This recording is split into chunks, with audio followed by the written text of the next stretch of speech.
Oh, siguradong hindi mabaliktad yung polarity niya.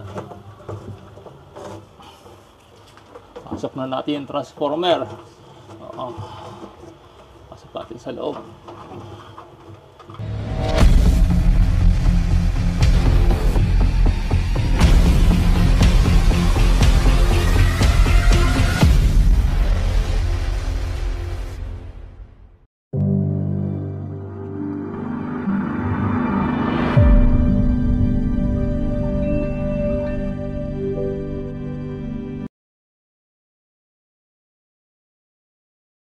Sa ngayon po, magkakabit ako ng pen light sa aking devotional table. Dito po yan.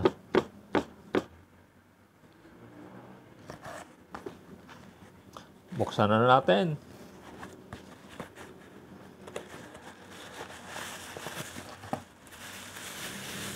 Ayan, bagong-bago.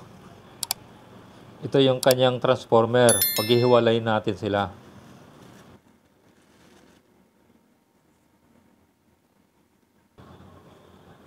Sa paghihiwalay nito, paikutin lang natin to. Ayaw yata maghiwalay. Ayun, napaghiwalay din natin. Tanggalin natin tong plastic.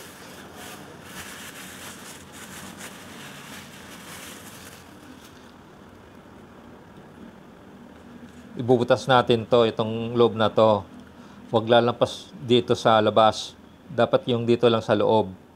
Yun ang isasalpak natin doon sa loob ng kisame ng aking devotional table.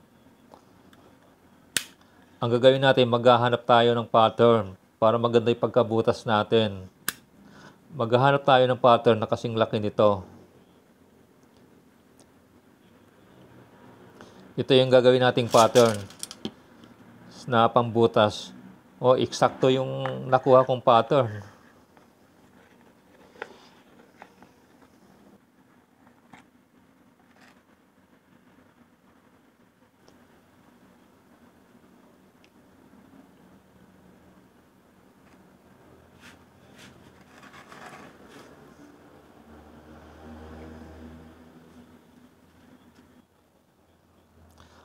Para makuha natin yung sentro, gagamit tayong metro.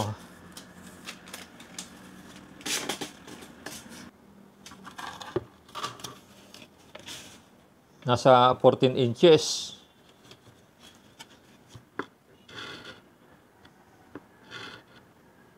Siyempre, ang kalahati ng 14 inches, 7 inches. Guhitan na natin. Ito yung magiging sentro sa pamagitan nito.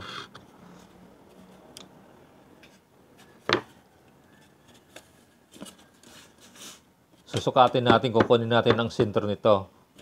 Sa loob tayo magsusukat. Ayan.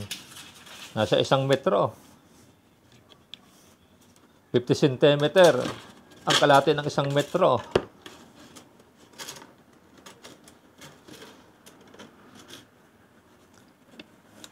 Guhitan na natin. Ayan, ginuhitan ko na.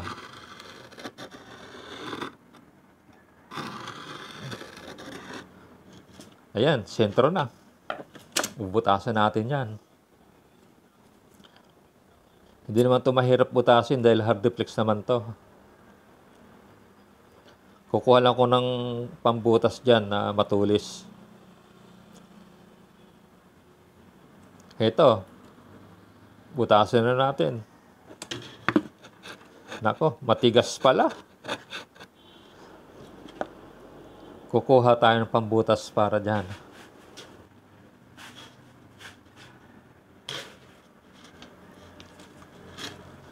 Ito.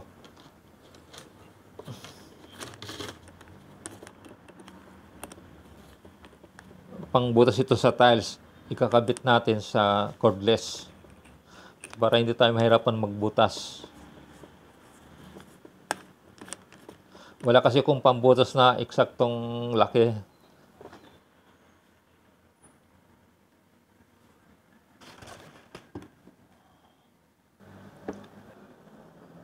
Ibutas na natin. Kasi pag nabutas natin yan, hindi na tayo mahirapan. madali na nating lakihan yan. Kaya natin yan. Yan.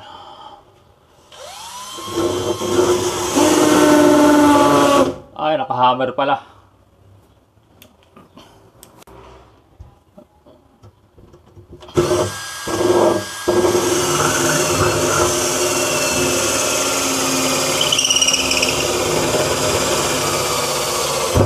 Ayun, hindi tayo mahirapan ng butas. Gamit lang tayo ng electrician plier ito. Ayan, huwag lang tayo lalampas dun sa guhit. Ayan.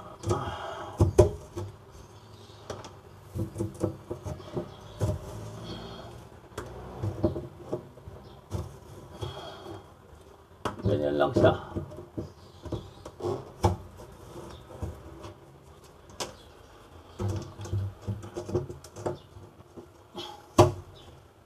Yan.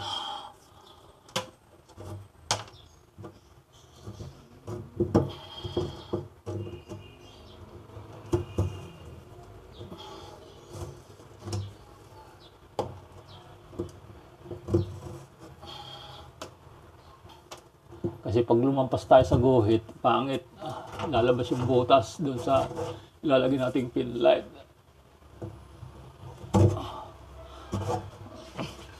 Subukan natin kung kakasya na.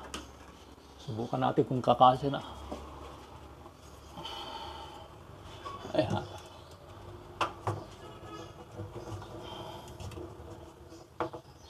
Malakas ang spring. Hindi pa kasya. Kulang pa.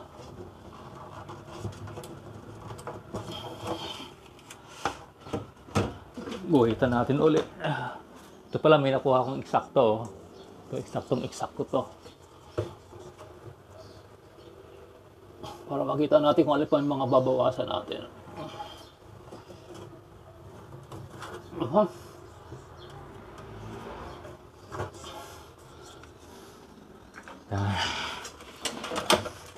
Ito, medyo mahirap nga lang bawasan to.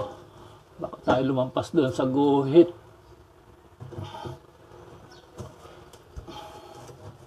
Alalay lang.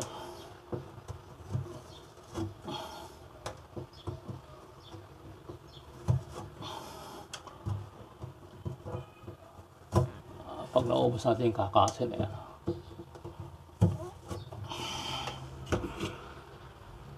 Ay, may nakausling tornilyo.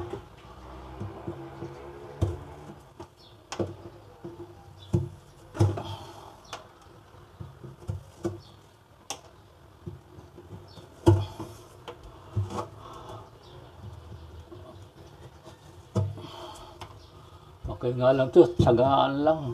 Medyo matrabaho lang. Kung mayroon lang tayong tool sa pambutas dito, saglit lang to.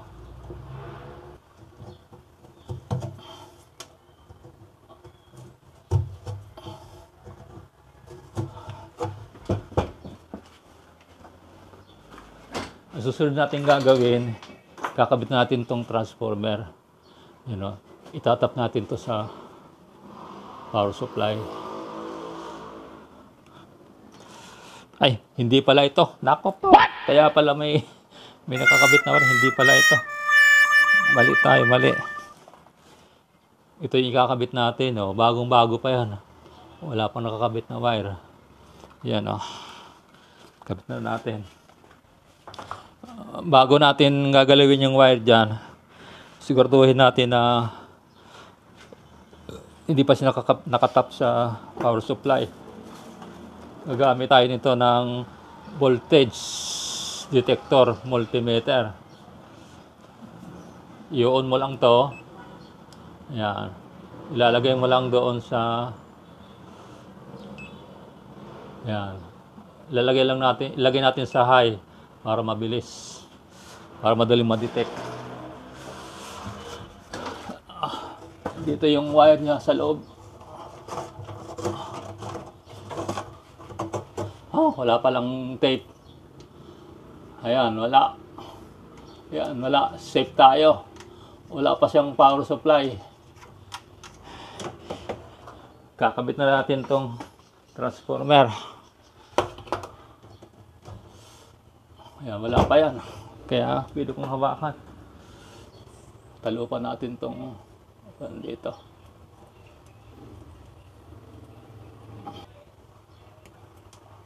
Ayan, gamit tayo ng shrink tube. Bago pala natin ikabit, ititesting mo natin kung iilaw siya. Okay. Baka mamaya kinabit natin, hindi naman sa iilaw. Para pag kinabit natin, hindi na tayo maghuhugot. Testing natin kung buo siya. Ito yung power supply natin. Ayan, buo. Sure tayo na hindi siya.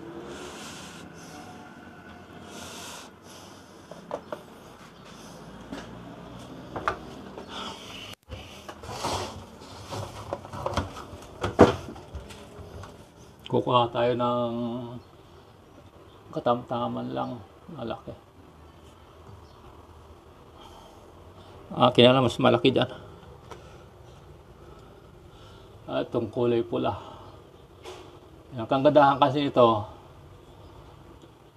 hindi matatanggal ang pagka-insulate nito.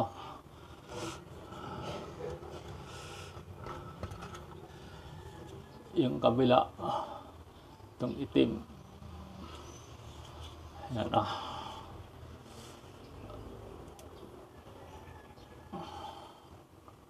Yan.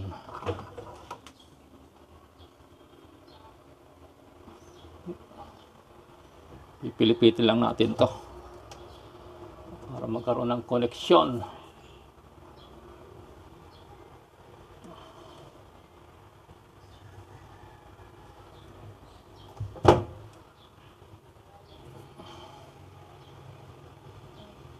Yan.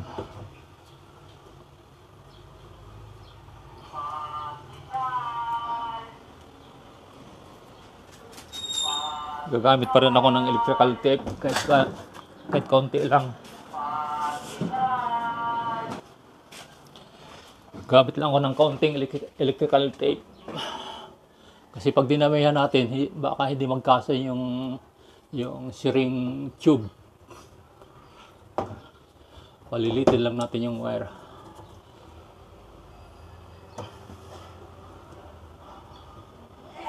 Kinakailangan safe na safe yung ating electrical.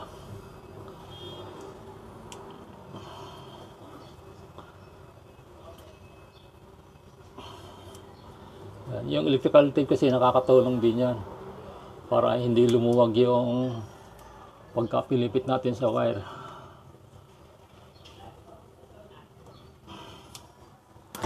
Kaya ako nilagay ng tape yan kasi yung syring tube manipis lang siya. Ayan. Ngayon medyo maluwag pa yan. Mamaya sisikip yan. Pakikita ko sa inyo kung paano pa sisikipin yan. Kabit natin itong kabila.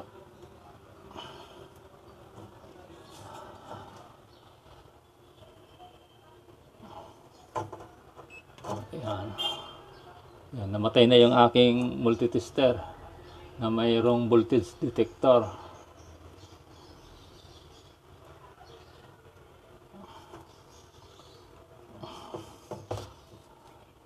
Pilipitin natin ito ulit para maipit yung wire, para magkaroon ng good contact. Marumi yung aking plies, may halong hardeflex. Tapos paliliitin natin to kasi gagamit tayo ng shrinkable tube. Lagyan natin ng kaunting tape, electrical tape. Nakatulong din ang tape para hindi lumuwag yung pinilipiting wire.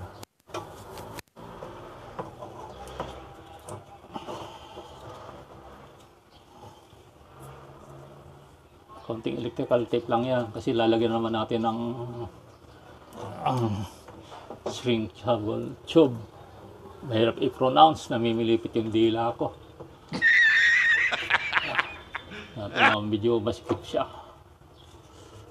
Naparami yata yung electrical tape. Kaya ako nilagyan ng ganito para yung electrical tape hindi magbubuka.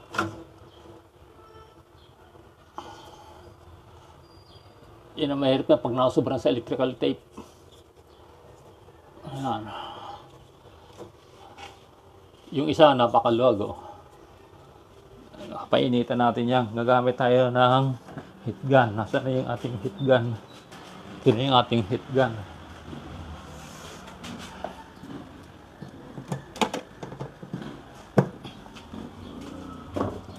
Kita niyo yan, kusa siyang liliit.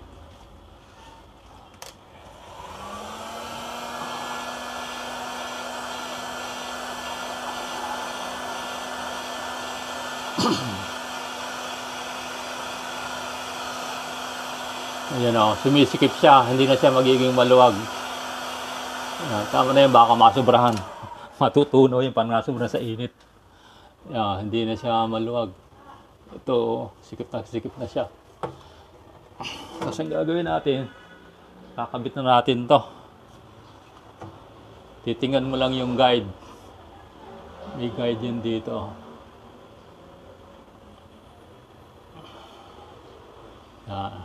Hop, pasok. Oh, siguradong hindi mabaliktad yung polarity niya. Pasok na natin yung transformer. Oo. Pasok natin sa loob.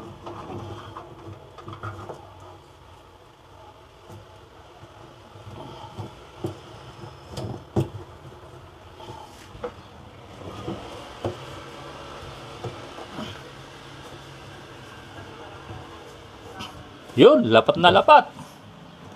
O, ngayon, ang ikakabit natin ay yung switch naman.